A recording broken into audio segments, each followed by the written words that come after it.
Xelucha by M.P. Shiel. He goeth after her, and knoweth not. From a diary. 3 days ago. By heaven, it seems an age, but I am shaken. My reason is debauched. A while since I fell into a momentary coma precisely resembling an attack of petit mal. Tombs and worms and epitaphs, that is my dream. At my age, with my physique, to walk staggery like a man stricken. But all that will pass. I must collect myself. My reason is debauched. 3 days ago, it seems an age. I sat on the floor before an old cista full of letters. I lighted upon a packet of Cosmos. Why, I had forgotten them. They are turning sere. Truly, I can no more call myself a young man. I sat reading, listlessly, wrapped back by memory. To muse is to be lost. Of that evil habit I must wring the neck, or look to perish. Once more I threaded the mazy sphere harmony of the minuet, reeled in the waltz long pomps of candelabra, the noonday of the bacchanal about me. Cosmo was the very Tsar and Maharaja of the Sybarites, the Priap of the Détraqués. In every unexpected alcove of the Roman villa was a couch, raised high with necessary footstool, flanked and canopied with mirrors of clarified gold. Consumption fastened upon him. Reclining at last at table, he could, till warmed, scarce lift the wine. His eyes were like 2 fat glowworms coiled together. They seemed haloed with vaporous emanations of phosphorus. Desperate, one could see, was the secret struggle with the devourer. But to the end, the princely smile persisted calm. To the end, to the last day, he continued among that comic crew, unchallenged choragus of all the rites, I will not say of Paphos, but of Chemos and Baal Peor. Warmed, he did not refuse the revel, the dance, the darkened chamber. It was utterly black, rayless, approached by a secret passage, in shape circular, the air hot, haunted always by odours of balms, delium, hints of dulcimer and flute, and radiated round with 100 thick-strewn ottomans of Morocco. Here Lucy Hill stabbed to the heart Cachafogo, mistaking the scar on his back for the scar of Sauriac. In a bath of malachite, the Princess Egla, waking late one morning, found Cosmo lying stiffly dead, the water covering him wholly. "But in God's name, Mary May," so he wrote, "to think of Xelucha dead. Xelucha! Can a moonbeam, then, perish of suppurations? Can the rainbow be eaten by worms? Ha ha ha! Laugh with me, my friend. Elle dérangera l'enfer. She will introduce the pas de tarentule into Tophet. Xelucha the feminine. Xelucha, recalling the splendid harlots of history. Weep with me. Manat rara meas lacrima pergenas. Expert as Thargelia, cultured as Aspasia, purple as Semiramis. She comprehended the human tabernacle, my friend, its secret springs and tempers, more intimately than any savant of Salamanca who breathes. Tarare, but Xelucha is not dead. Vitality is not mortal. You cannot wrap flame in a shroud. Xelucha! Where then is she? Translated, perhaps, wrapped to a constellation, like the daughter of Leda. She journeyed to Hindustan, accompanied by the train and appurtenances of a begum, threatening descent upon the Emperor of Tartary.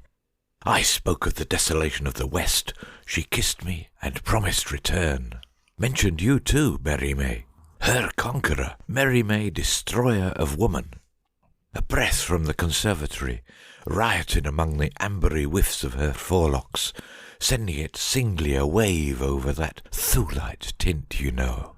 Costumed cap à pied, she had, my friend, the dainty little completeness of a daisy mirrored bright in the eye of the browsing ox.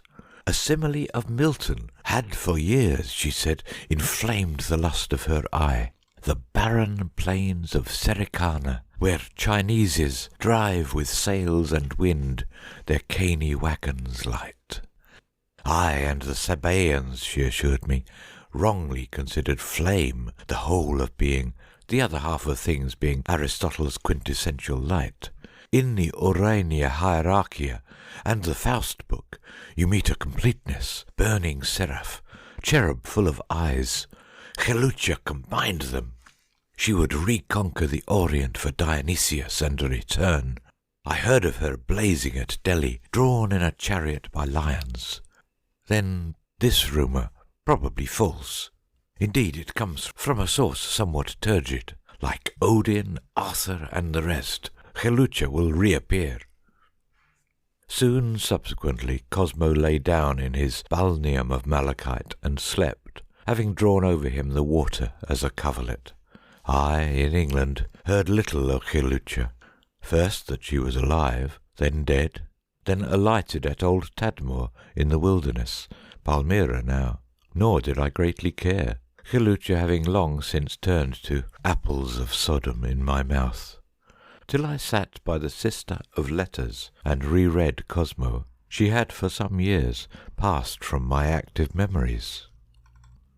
The habit is now confirmed in me of spending the greater part of the day in sleep, while by night I wander far and wide through the city under the sedative influence of a tincture which has become necessary to my life.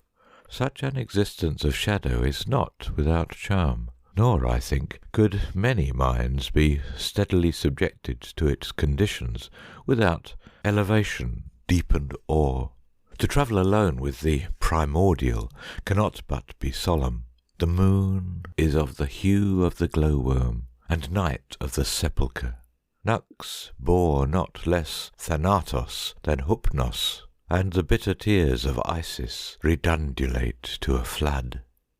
At 3, if a cab rolls by, the sound has the augustness of thunder. Once at 2, near a corner, I came upon a priest seated, dead, leering, his legs bent, one arm supported on a knee, pointed with rigid accusing forefinger obliquely upward. By exact observation, I found that he indicated Betelgeuse, the star A, which shoulders the wet sword of Orion.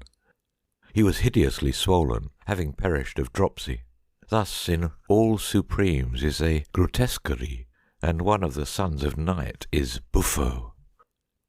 In a London square, deserted I should imagine even in the day, I was aware of the metallic, silvery clinking approach of little shoes. It was 3 in a heavy morning of winter, a day after my rediscovery of Cosmo. I had stood by the railing, regarding the clouds sail as under the sea-legged pilotage of a moon wrapped in cloaks of inclemency. Turning, I saw a little lady very gloriously dressed. She had walked straight to me. Her head was bare and crisped with the amber stream which rolled lax to a globe, kneaded thick with jewels at her nape. In the redundance of her décolleté development, she resembled Parvati, mound-hipped love goddess of the luscious fancy of the Brahmin. She addressed to me the question, "What are you doing there, darling?" Her loveliness stirred me, and night is bon camarade. I replied, sunning myself by means of the moon. "All that is borrowed lustre," she returned. "You have got it from old Drummond's Flowers of Sion." Looking back, I cannot remember that this reply astonished me, though it should, of course, have done so. I said, "On my soul, no, but you? You might guess whence I come. You are dazzling. You come from Paz." "Oh, farther than that, my son. Say a subscription ball in Soho." "Yes, and alone? In the cold? On foot?" "Why, I am old and a philosopher. I can pick you out riding Andromeda yonder from the ridden ram.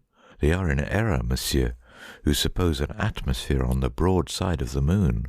I have reason to believe that on Mars dwells a race whose lids are transparent like glass, so that the eyes are visible during sleep, and every varying dream moves imaged forth to the beholder in tiny panorama on the limpid iris. You cannot imagine me a mere fille.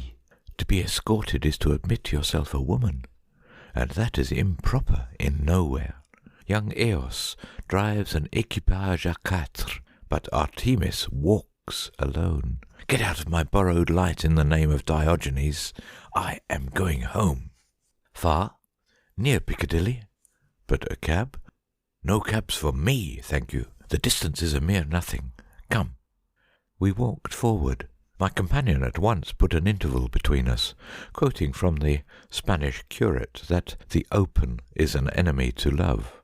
The Talmudists, she twice insisted, rightly held the hand the sacredest part of the person, and at that point also contact was for the moment interdict. Her walk was extremely rapid. I followed. Not a cat was anywhere visible. We reached at length the door of a mansion in St. James's. There was no light. It seemed tenantless, the windows all uncurtained, pasted across some of them with the words "To Let."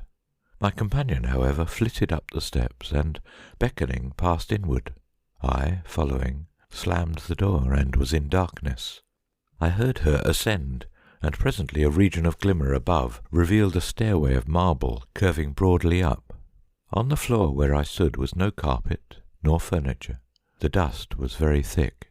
I had begun to mount when, to my surprise, she stood by my side, returned, and whispered, "To the very top, darling." She soared nimbly up, anticipating me. Higher. I could no longer doubt that the house was empty but for us. All was a vacuum, full of dust and echoes. But at the top, light streamed from a door, and I entered a good-sized oval saloon at about the centre of the house. I was completely dazzled by the sudden resplendence of the apartment. In the midst was a spread table, square, opulent with gold plate, fruit, dishes. 3 ponderous chandeliers of electric light above, and I noticed also, what was very bizarre, one little candlestick of common tin, containing an old soiled curve of tallow on the table. The impression of the whole chamber was one of gorgeousness, not less than Assyrian. An ivory couch at the far end was made sun-like by a headpiece of chalcedony, forming a sea for the sport of emerald ichthyosauri. Copper hangings panelled with mirrors in iasperated crystal corresponded with a dome of flame and copper. Yet this latter, I now remember, produced upon my glance an impression of actual grime. My companion reclined on a small sigma couch, raised high to the table level in the Semitic manner, visible to her saffron slippers of satin. She pointed me a seat opposite. The incongruity of its presence in the middle of this arrogance of pomp so tickled me that no power could have kept me from a smile. It was a grimy chair, mean, all wood, nor was I long in discovering one leg somewhat shorter than its fellows. She indicated wine in a black glass bottle, and a tumbler, but herself made no pretence of drinking or eating. She lay on hip and elbow, petite, resplendent, and looked gravely upward. I, however, drank. "You are tired," I said. "One sees that." "It is precious little that you see," she returned, dreamy, hardly glancing. "How? Your mood is changed, then? You're morose. You never, I think, saw a Norse passage grave?" "And abrupt." "Never?" "A passage grave? No." "It is worth a journey. They are circular or oblong chambers of stone, covered by great earth mounds, with a passage of slabs connecting them with the outer air. All round the chamber the dead sit with the head resting upon the bent knees, and consult together in silence. Drink wine with me, and be less Tartarian." "You certainly seem to be a fool," she replied, with perfect sardonic iciness. "Is it not, then, highly romantic? They belong, you know, to the Neolithic age. As the teeth fall one by one from the lipless mouths, they are caught by the lap. When the lap thins, they roll to the floor of stone. Thereafter, every tooth that drops all round the chamber sharply breaks the silence. Yes, it is like a century-slow, circularly successive dripping of slime in some cavern of the far subterrene. This wine seems heady. They express themselves in a dialect largely dental. The ape, on the other hand, in a language wholly guttural. A town clock tolled 4. Our talk was holed with silences and heavy paced. The wine's yeasty exhalation reached my brain. I saw her through mist, dilating large, uncertain, shrinking again to dainty compactness. But amorousness had died within me.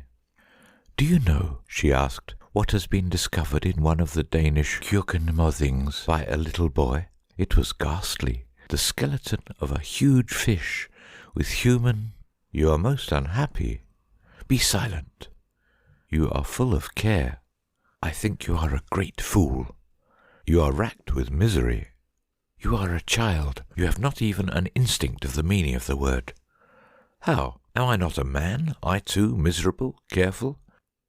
"You are not really anything until you can create."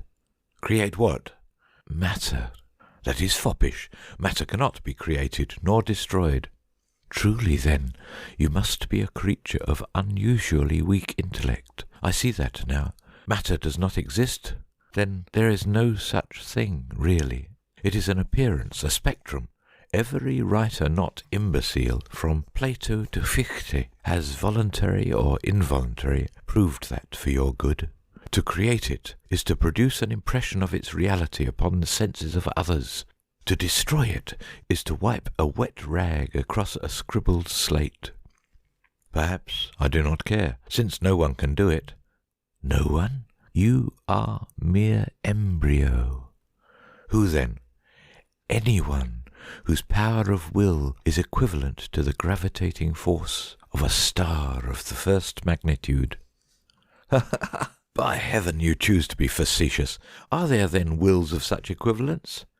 "There have been 3, the founders of religions. There was a 4th, a cobbler of Herculaneum, whose mere volition induced the cataclysm of Vesuvius in 79, in direct opposition to the gravity of Sirius. There are more fames than you have ever sung, you know. The greater number of disembodied spirits, too, I feel certain." "By heaven, I cannot but think you full of sorrow, poor wight. Come drink with me. The wine is thick and boon. Is it not Setian? It makes you sway and swell before me, I swear, like a purple cloud of evening." "But you are mere clayey ponderance. I did not know that. You are no companion. Your little interest revolves round the lowest centres." "Come, forget your agonies." "What, think you, is the portion of the buried body first sought by the worm?" "The eyes, the eyes." "You are hideously wrong. You are so utterly at sea." "My God!" She had bent forward with such a rage of contradiction as to approach me closely. A loose gown of amber silk, wide-sleeved, had replaced her ball attire, though at what opportunity I could not guess. Wondering, I noticed it as she now placed her palms far forth upon the table. A sudden wafture, as of spice and orange flowers, mingled with the abhorrent faint odour of mortality, over-ready for the tomb, greeted my sense. A chill crept upon my flesh. "You are so hopelessly at fault." "For God's sake!" "You are so miserably deluded. Not the eyes at all." "Then in heaven's name what?" 5 tolled from a clock.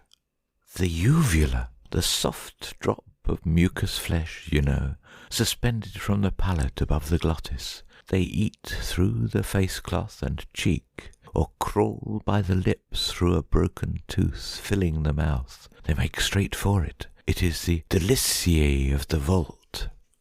At her horror of interest I grew sick, at her odour and her words. Some unspeakable sense of insignificance, of debility, held me dumb. "You say I am full of sorrows. You say I am racked with woe, that I gnash with anguish. Well, you are a mere child in intellect. You use words without realization of meaning, like those minds in what Leibniz calls symbolical consciousness. But suppose it were so. It is so. You know nothing. I see you twist and grind. Your eyes are very pale. I thought they were hazel. They are of the faint bluishness of phosphorus shimmerings seen in darkness. That proves nothing.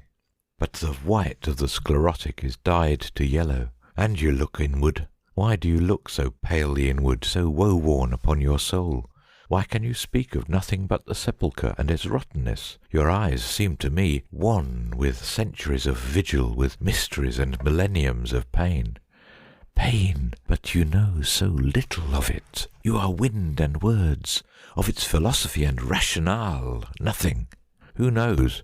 I will give you a hint. It is the subconsciousness in conscious creatures of eternity and of eternal loss. The least prick of a pin, not Paean and Aesculapius, and the powers of heaven and hell can utterly heal.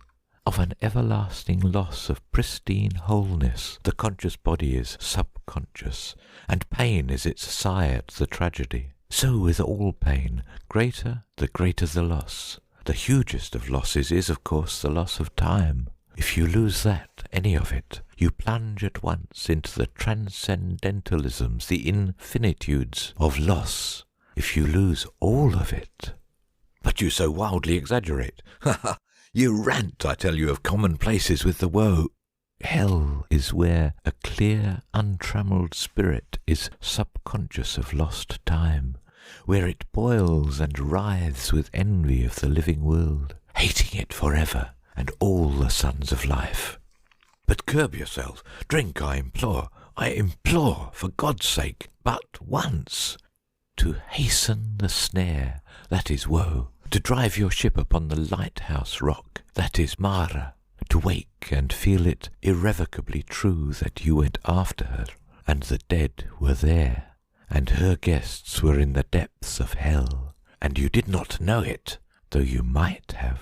Look out the houses of the city this dawning day. Not one, I tell you, but in it haunts some soul, walking up and down the old theatre of its little day, goading imagination by 1,000 childish tricks, vraisemblances, elaborately duping itself into the momentary fantasy that it still lives, that the chance of life is not for ever and for ever lost, yet riving all the time with under-memories of the wasted summer, the lapsed brief light between the two eternal glooms, riving, I say and shriek to you, riving, Merime, you destroying fiend. She had sprung, tall now she seemed to me, between couch and table. Merime, I screamed, my name harlot in your maniac mouth. My God, woman, you terrify me to death. I too sprang, the hairs of my head catching stiff horror from my fancies. Your name? Can you imagine me ignorant of your name, or anything concerning you? Merime, why did you not sit yesterday and read of me in a letter of Cosmo's? Ah! Hysteria bursting high in sob and laughter from my arid lips. Ah! Ha ha! Xelucha, my memory grows palsied and grey. Xelucha, pity me. My walk is in the very valley of shadow, senile and sere. Observe my hair, Xelucha, its grizzled growth, trepidant, Xelucha, clouded. I am not the man you knew, Xelucha, in the palaces of Cosmo. You are Xelucha. You rave, poor worm, she cried, her face contorted by a species of malicious contempt. Xelucha died of cholera 10 years ago at Antioch. I wiped the froth from her lips. Her nose underwent a green decay before burial. So far sunken into the brain was the left eye. You are Xelucha, I shrieked. Voices now of thunder howl it within my consciousness. And by the holy God, Xelucha, though you blight me with the breath of the hell you are, I shall clasp you, living or damned. I rushed towards her. The word madman hissed as by the tongues of 10,000 serpents through the chamber I heard. A belch of pestilent corruption puffed poisonous upon the putrid air. For a moment, to my wildered eyes, there seemed to rear itself, swelling high to the roof, a formless tower of ragged cloud, and before my projected arms had closed upon the very emptiness of inanity, I was tossed by the operation of some behemoth potency, far circling backwards to the utmost circumference of the oval, where, my head colliding, I fell, shocked into insensibility. When the sun was low toward night, I lay awake and listlessly observed the grimy roof, and the sordid chair, and the candlestick of tin, and the bottle of which I had drunk. The table was small, filthy, of common deal, uncovered. All bore the appearance of having stood there for years. But for them the room was void, the vision of luxury thinned to air. Sudden memory flashed upon me. I scrambled to my feet and plunged and tottered bawling through the twilight into the street. End of Xelucha